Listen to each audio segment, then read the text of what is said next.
The chapel is unique in that it was the only chapel in the federal system that had two chapels under one roof. The entrances were separate, but it was built in a sort of a Y shape, and Catholics were on one side and Protestants were on the other. And the chapel served as not only a Sunday meeting place, but also it housed all of the funerals from the soldiers' home. Of course, they were all buried in the National Cemetery behind the chapel, but it housed all of the funerals that we had in deaths in the domiciliary. And the chapel was listed in Ripley's Believe It or Not as the only chapel with two religions under one roof. Back in the 80s, the foundation began to give way because of a water settlement on the foundation, and the walls actually cracked. And so they decided that it could not be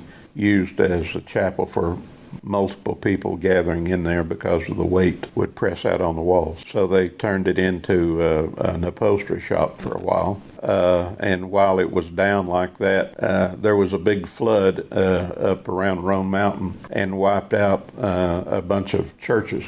And the director here donated the pews from our chapel to Roan Mountain churches. And of course now it's being refurbished, and the foundation's been fixed, and they're fixing the insides so that it can be used as a chapel again. Yes, the Catholic chaplain actually, his house is right next to the chapel itself. It's still standing.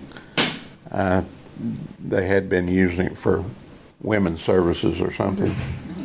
The Protestant chapel, I think, came from the community. But there was always a chapel available for the hospital and the dom. At one time, there was some consideration of tearing the chapel down because of its condition.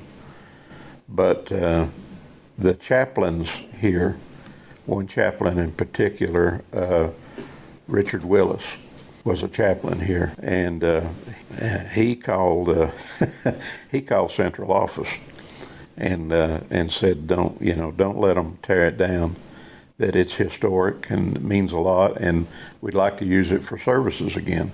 And I think his call and some other calls preserved the chapel.